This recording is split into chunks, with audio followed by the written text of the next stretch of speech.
Exercise 3.3 की हम बात कर रहे हैं यहाँ पे, और ये हमारा फर्स्ट क्वेश्चन है। दिखाई दे रहा होगा आपको। Two adjacent angle of parallelograms P Q R S R in the ratio 2:7, find all the angles of the parallelogram. ठीक है, तो मैं आपको बता दूँ पैरेललोग्राम की कुछ प्रॉपर्टीज़ है। मैं आपको डिटेल्स में तो नहीं बताएगी मैंने, लेकिन फिर भी मैं बता रहा हूँ। यहाँ पे एक पैरेललोग्राम्स है। अगर मैं यहाँ से लिखना चालू करूँ तो पी क्यू आर एस। ठीक है, तो इसमें एक खास बात बताता हूँ मैं, क्या है कि जो पैरेललोग्राम है उसकी जो अपोजिट एंगल्स हैं वो क्या होते हैं, इक्वल होते हैं। ठीक है, यानी कि उनके अपोजिट एंगल्स क्या होते हैं, हमेशा इक्वल होते हैं। तो यहाँ पे पी क्यू आर एस, यानी कहने का मतलब एंगल पी जो है वो इक्वल होगा एंगल आर के, और एंगल क्यू जो है वो इक्वल होगा एंगल एस के। यहाँ पे लिखा हुआ है जो क्वेश्चन है कि two adjacent angle of parallelogram ratio इतना दे रखा है। तो कोई भी टू एंगल रेंडमली हम सेलेक्ट कर सकते हैं, पी और क्यू।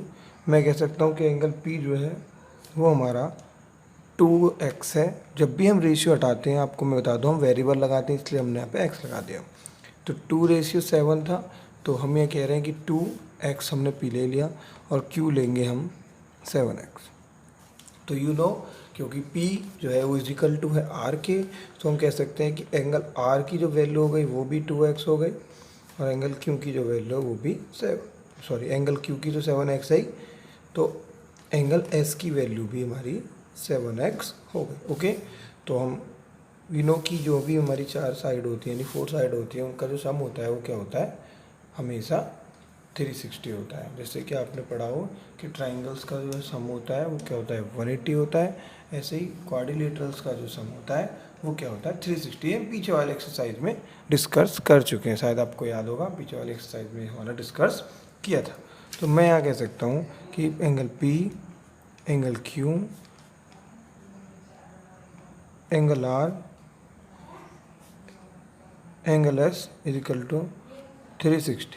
एंगल पी की जगह पे कितना होगा, 2x, क्यू की जगह पे 7x, आर की जगह पे क्या हो जाएगा हमारा 2x, एस की जगह पे हमारा क्या हो जाएगा 7x is equal to 360। 2, 7, 2x और 7, इसको हम क्या करेंगे, ऐड कर लेंगे। तो 7 और 2 कितना हो जाएगा, तो इसको हम ऐड करेंगे तो क्या आएगा हमारा, 7 और 2 कितना हो गया 9, और 7 और 2 कितना हो गया 9, यानी कि 18x हो गया। 18x is equal to 360। 18 किस में, इंटू में, इधर आकर किस में हो जाएगा, डिवाइड में हो जाएगा। x इजिकल टू हो जाएगा 360 अपॉन 18, 20। तो x की वैल्यू क्या हो जाएगी हमारी, 20 हो जाएगी। आपको मैं बताऊं कि जो हमारा एंगल P है वो क्या है, हमारा 2x है। क्या है हमारा 2x। 2x की जगह पे क्या पुट करेंगे हम, 20, 22 जा क्या हो गया 40। तो एंगल P हमारा 40 हो गया, और एंगल Q क्या है हमारा 7x है। Angle Q is equal to 7 into 20 यानी 140। तो आपको अच्छे से पता होगा P की वैल्यू 40, तो R की वैल्यू भी 40, Q की वैल्यू 140, तो S की वैल्यू भी 140। क्यों, क्योंकि ये हमने को पहले ही बता दिया था, क्योंकि प्रॉपर्टी है पैरेललोग्राम की कि opposite angle of a parallelogram are equal. मैं लिख देता हूँ अगर आपको ऐसा ही लगता है, तो मैं यहाँ पे लिख रहा हूँ, हालांकि ये बात यहाँ की है, लेकिन मैं इसे लिख देता हूँ यहाँ पे। ठीक है, तो वो क्या है हमारी कि अपोजिट एंगल की OPPOSIT, अपोजिट एंगल,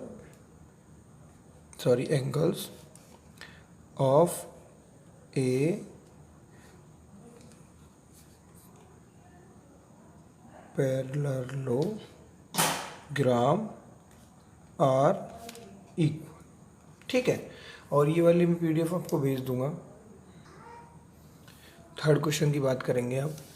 क्या, देखिए क्वेश्चन आपको दिख पा रहा होगा, क्या है कि the shorter side of a parallelogram is 3.6 centimeter and the longer side is the half as much again as the shorter side, find the perimeter of parallelogram। अगर आपको नहीं पता है तो मैं बता दूं, जो पैरेललोग्राम होता है हमारा, इसका मतलब क्या है कि ये वाली लाइन इस वाली लाइन के पैरेलल है, ये वाली लाइन इस वाली लाइन के पैरेलल है। मैं आपको फिर बता दूं कि ये जो लाइन है अगर ये पैरेलल है तो इनके बीच में डिस्टेंस क्या होगा, इक्वल होगा। यानी कि अगर मैं यहाँ पे कोई नाम रख लेता हूँ, अगेन पी क्यू आर रख रहा हूँ मैं, पी क्यू आर, अगर हम कह सकते हैं कि जो पी क्यू है वो इक्वल होगा, ऑलवेज इक्वल होगा एस आर के, बिकॉज क्योंकि ये दो पैरेलल है। कौन सी पैरेलल? एस पी और आर क्यू। क्योंकि अगर ये पैरेलल है, कौन सी पैरेलल है? एस पी पैरेलल है आर क्यू की, जो कि है क्योंकि पैरेललोग्राम है। तो सेम हम ये भी कह सकते हैं कि S P is equal to R Q, क्योंकि आपको मैं बता चुका हूँ कि एस आर पैरेलल है पी क्यू के। ठीक है, छोटी सी बात थी। तो मैं यहाँ पे क्वेश्चन पे बात करूँ, the shorter side of a parallelogram. तो मैं यहाँ पे लिख रहा हूँ पैरेललोग्राम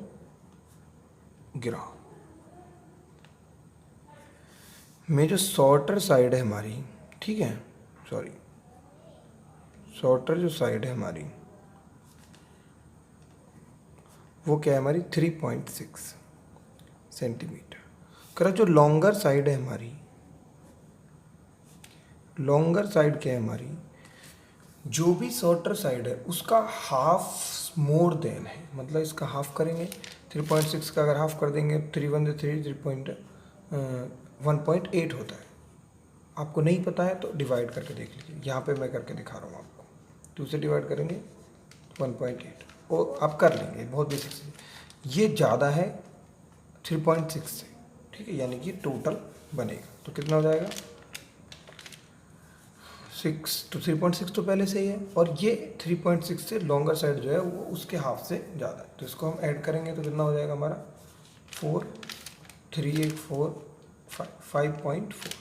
तो लॉन्गर साइड हमारी होगी। तो अगर मैं कह सकता हूँ कि ये वाली साइड जो है 5.4 है तो ये भी 5.4 होगी, और अगर ये हमारी 3.6 है तो ये भी हमारी 3.6 होगी। तो आपको अगर नहीं पता हो तो मैं बता देता हूँ। पेरीमीटर मतलब क्या होता है? टोटल आउटर लेंथ, ठीक है।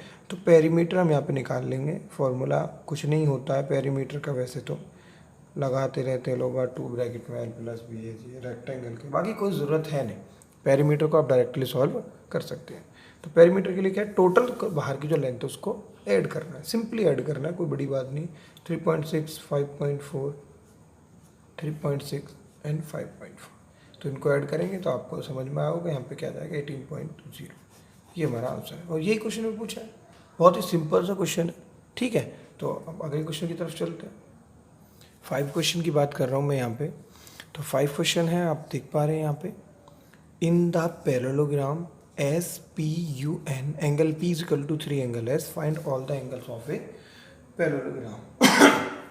तो मैं यहाँ पे एक पैरेललोग्राम ड्रॉ कर रहा हूँ। अब देखिए, हो सकता है कि रियली में ये इस तरीके का नहीं हो, और होना भी नहीं चाहिए, क्योंकि जिस तरीके से बताया उन्होंने, आप कहोगे जी स्क्वायर बनाया, मैं तो आपको बस एक जस्ट आइडिया दे रहा हूँ। तो इस क्वेश्चन में आपको अच्छे से पता चलेगा। मैं यहाँ पे ले लेता हूँ ये S, ये P, ये U और N, और ये यहाँ पे क्या लिखा हुआ है? इन्होंने लिखा है angle P is equal to 3 angle S, ठीक है। ये क्वेश्चन की कंडीशन, जबकि अकॉर्डिंग टू रूल, यानी पैरेललोग्राम के रूल के अकॉर्डिंग, जो एंगल S है वो इक्वल होना चाहिए एंगल U के, और एंगल P जो है वो इक्वल होना चाहिए एंगल N के, ठीक है। तो मैं यहाँ पे क्या करता हूँ? लेट कर लेता हूँ। क्या कर लेता हूँ कि एंगल S जो है, एंगल P जो है, P लेट करता हूँ, वो कितना हो जाएगा? या S कह सकते हो, P के, अब आप बोलोगे जो आपने P क्यों लिया? अरे नहीं भी, S भी ले सकते हो, कोई से एक को लेट कर लिया हमने, X लेट कर लिया, बात समझ में आई? तो एंगल P कितना हो जाएगा? एंगल P क्या है? 3S है, तो 3S की जगह पे क्या यूज करेंगे? X करेंगे। तो P 3X हो गया, तो N भी क्या हो जाएगा हमारा? 3S हो जाएगा, X।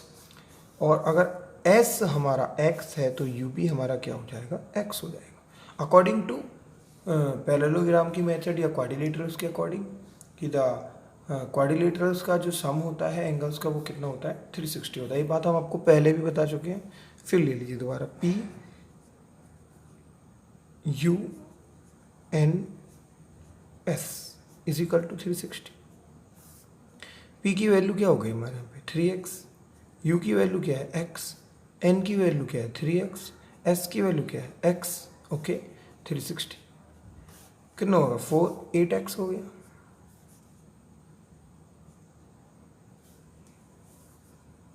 x is equal to क्या हो गया 8 से डिवाइड करेंगे, 8 4 32, कितना बचा हमारे पास 4 बचा, 8 5। तो x की जो वैल्यू हो गई वो क्या हो गई 45 हो गई। यहाँ हम कह सकते हैं कि जो एंगल S है वो हमारा 45 है, और हम कह सकते हैं एंगल U जो है वो भी हमारा 45 है।